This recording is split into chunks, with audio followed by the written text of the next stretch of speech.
Our next speaker is Jonathon Prehn, Senior GIS Analyst for Entrust Solutions. Ms. Prehn is a GIS analyst or senior GIS analyst with experience in developing custom processing tools and web applications for analyzing gas distribution and transmission data. John?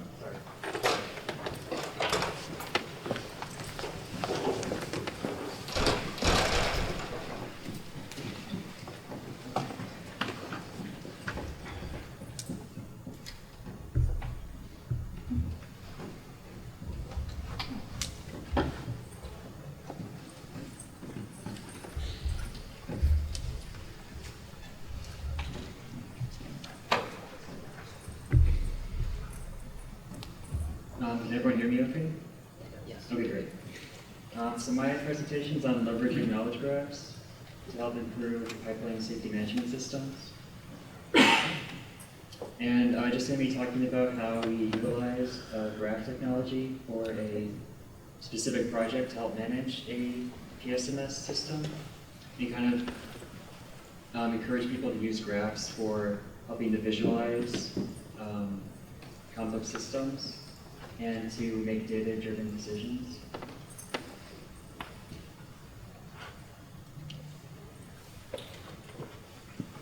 So just to kind of give like for people who may not be familiar with this, as I was not previously, a pipeline safety management system is there to kind of help an operator identify and manage and mitigate risk for the assets in their systems. So it includes those processes and procedures that you might need to do for like a safe work practice. So for example, this would include how someone goes and inspects a pipeline, or different documents they have to produce after doing some kind of inspection and all that. It also includes things like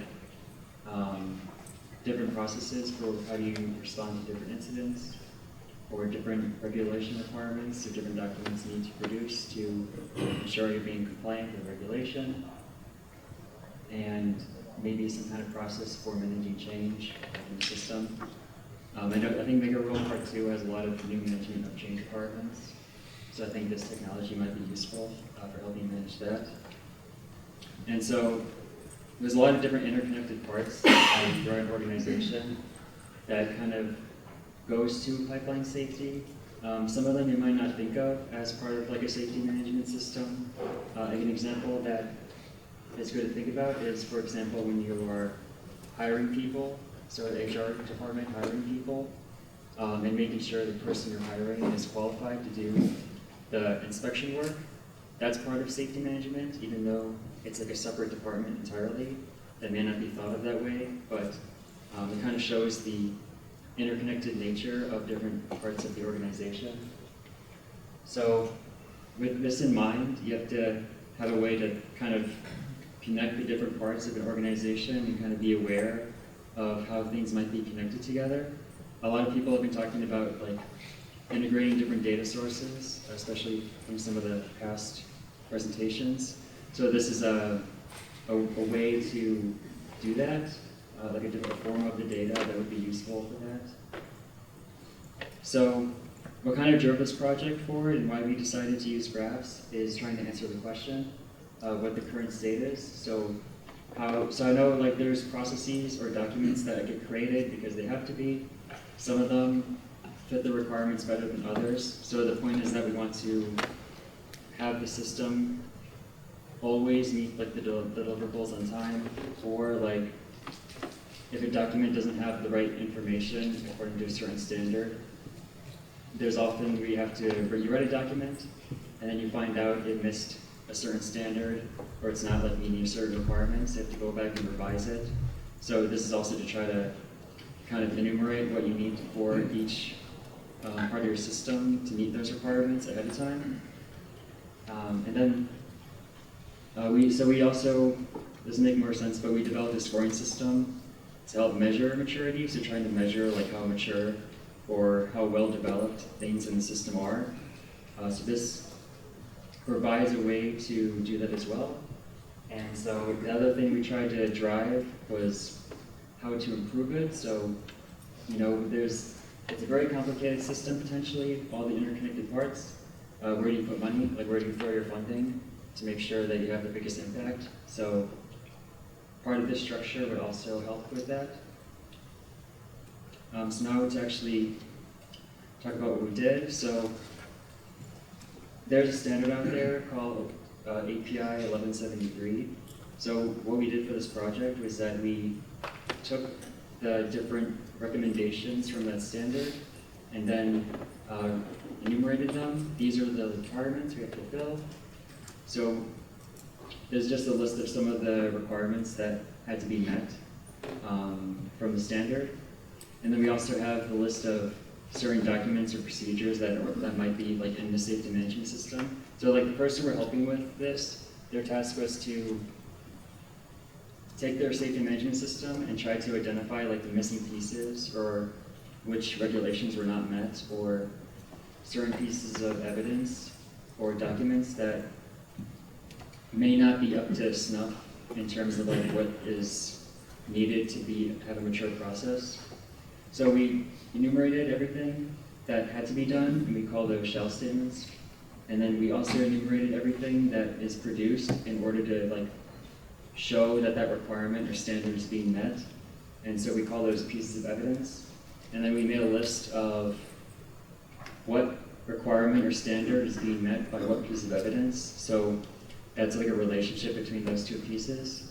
And so we also developed a scoring system, which is not shown here.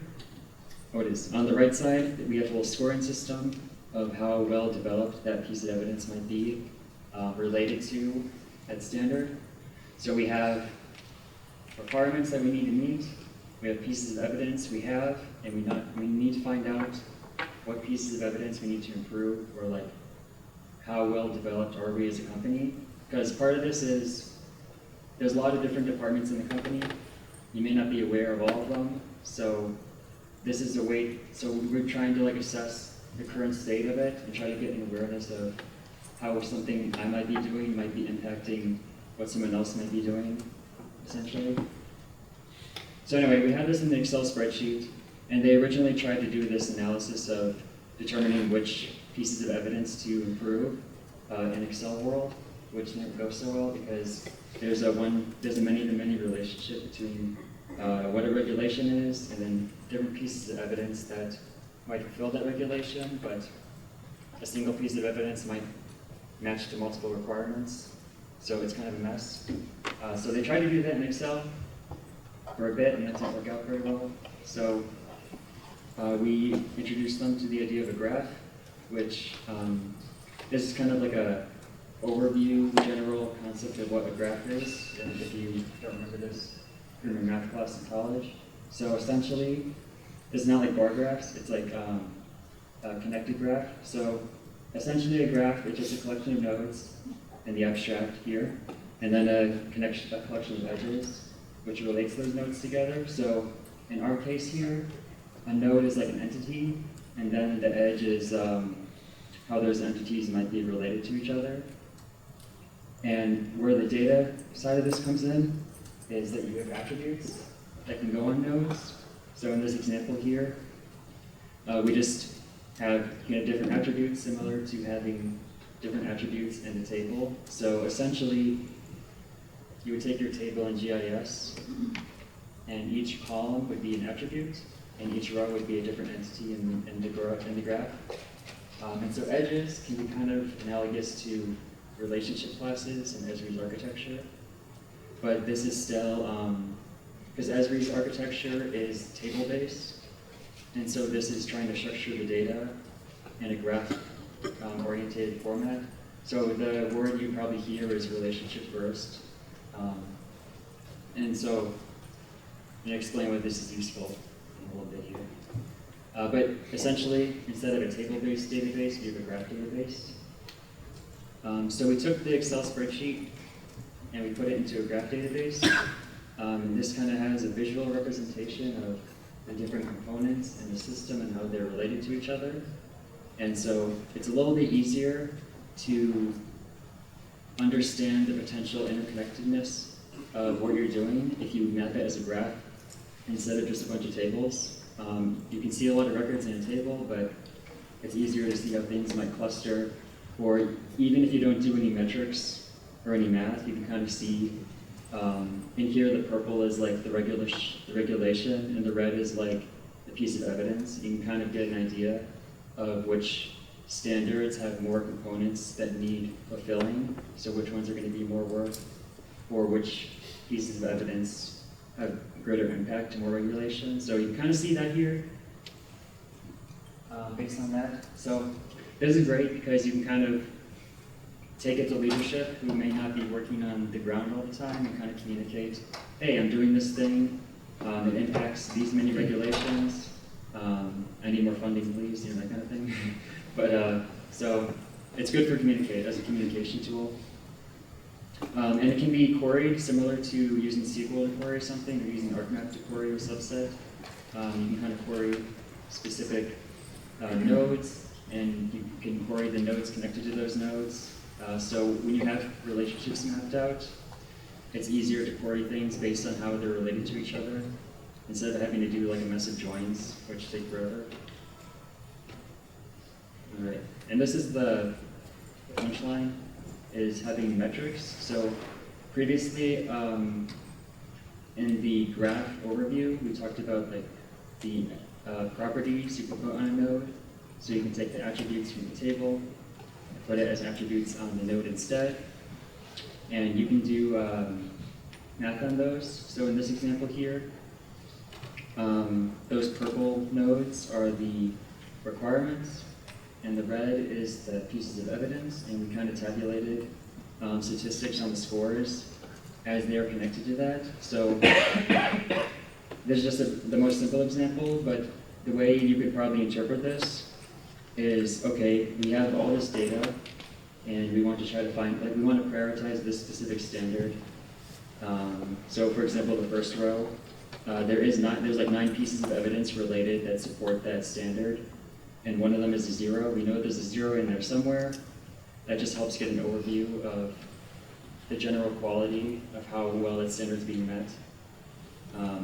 So this is just an example, but depending on the kinds of attributes you could put on a, so for this project we have a couple of different other scores, but this is just an example in the abstract to try to prioritize which standards we want to go towards, or try to prioritize different sub-data sources, or pieces of evidence. Another way you could probably use this is some of the red ones are connected to more purple ones. So those would have a higher impact on being improved because they are related to multiple pieces of regulation. So you can use the metrics to identify which nodes are connected to more objects, meaning they have higher impact if you improve it. So this is how we've been using it to get a handle on a very complicated thing, like a safety management system, and try to help the organization get a better awareness of how things are connected to each other. So another kicker of this is that it's pretty flexible, the database structure is. You can add new node types. So what we've been doing recently is adding who is responsible for these pieces of evidence. So who is responsible for fulfilling the requirements that's needed to show that standard is being met. And so the future, we don't have this included just yet, but the future plan is to kind of help balance the workload between people. So for example, if person A has 10 things they're responsible for, and person B has only 1 thing they're responsible for, you won't have too many questions about like how, like, or why is person A not doing all 10 things, essentially. So like this is stuff that you could probably do with Excel regularly, but the point of it is that how everything is connected is in one place. You won't have to search through Excel documents or different tables and file systems to try to find out this information. It's all just in the graph database. So this also might be useful if someone, for example, leaves the company, and a lot of institutional knowledge gets left with someone when they leave the company. So it would also be a record of someone's job description, essentially. Like, it's hard to remember what everyone did what someone did after they left. So this would be a way to help maintain like what they did essentially, or maintain institutional knowledge. So this is kind of what I already mentioned. So like if there is some kind of change and you need to restructure how things work, if you have it in a graph database, it's relatively flexible with how you can rearrange things. Or if you want to estimate the impact of someone leaving the company, or if you need to determine, like, oh, if we have another piece of evidence, how much, like, what it will actually do. So it's to also be used as a planning tool, essentially, because of the flexibility of it. So that was that specific project for pipeline safety management systems. I think what I want to emphasize is the form of the data is useful, it could be useful. So another example that is intuitive is for projects. So one person can have many projects they're working on, or a project can have many people. So it can be hard to get a grasp of that complexity when you're just looking at it in an Excel spreadsheet. So this would make it more visual, I think. And you could probably imagine different attributes, such as like the number of hours a project is going to take, and then determining how many people to assign to it. The edge could probably have like how many hours a week they're expected to work on it and that kind of thing. So it could be a planning tool potentially that is a little bit more visual and flexible than an Excel spreadsheet. So that is just kind of an intro to graph, like the idea of structuring information as a graph and maybe more flexible and visual. And if you have the attributes set up correctly to kind of calculate and prioritize things in a way that might be a little bit difficult to calculate if you had it in spreadsheets or even a table. So the future of the, I kind of cheated putting knowledge graph in my title because it's not really a knowledge graph. A real knowledge graph is where all the information about a certain topic is integrated into a graph that's queryable and lookable. So everyone's favorite example is Google has a knowledge graph that they built that is in the back end of their search engine. So if you look up something, they have like different file types or books related to that thing. So they essentially, they have like node types for books or node types for file formats, and they have that word and it's connected to those things. So the future of this, the blue sky future, is to take a regulation and then fully collect information about that topic into a proper knowledge graph and use that to kind of identify what you need to do to make sure that regulation is fully met. So I think it's a useful idea. It's a useful way to organize it because it takes things out of spreadsheets and it allows you to query things based on how they're related to each other instead of having to do that research yourself every time you need to find something out. And just to give some keywords and technologies that we're using, this is not like an official recommendation, it's just what we're using. Gephi is just free, but it's a good way to get your feet wet, but it's not really a graph database. We're using Neo4j, that's a certain technology. They have a pretty robust graph database, and it's free to download, so we can just use it for personal use without having to pay anyone anything. So that's good. And also, Esri is also joining in on this game. They have ArcGIS Knowledge, which I haven't personally used, but they're going to start integrating knowledge graph or graph theory into GIS, so that's really exciting. Looking forward to that. So I'm a little bit short, but that's all I had. Anyone had any questions about anything? I did actually have a Yeah. question. So you used Neo4j? Yeah. I find it interesting that you did use those models because I've been reading several academic papers talking about clustering, and it actually has been in the geospatial world, and it's typically at the level of like a FedEx, the logistics and routing folks who are using that for their really analysis of geospatial data. Is that for like route planning and that kind of thing? Apache Sedona is the one that I keep hearing them talking, Apache Spark, building it on the Apache system and then using, actually I think they're using a GPI or Grapher, Yeah. would be the other one. But I find your example very interesting because it's something where it's not a 3 billion example points. You're turning it into something that's actually understandable. Most of the examples I've seen are literally they're collecting billions of points and they're doing the analysis based on billions of points and then they're trying to explain the analysis based on those billions of points. Your example is actually something that is understandable. And I find that fascinating. So nice job. I'd like to get more information about that FedEx thing with you. I can only tell you what I know. Yeah. Are the graph models, are they based off of kind of like app analyses in terms of weight of interactions? And does it take into effect, like you had that graph where you had the multiple workers working on different projects? Like, so let's say we take Matthew, for example, would it take into account how much hours or time he's put into project B versus project H? Yeah, it's pretty flexible. You can make those kind of calculations if you put the attributes in. But this is just an example that. You mentioned using responsibilities and job titles in there. Have you used it, or would you likely use it for identifying basically single points of failure and building to potentially building redundancy and better distribute responsibilities across the organization?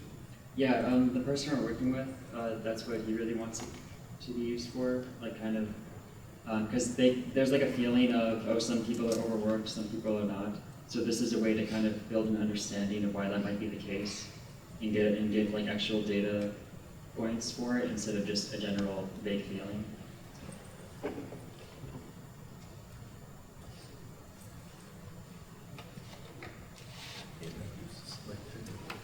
Thank you.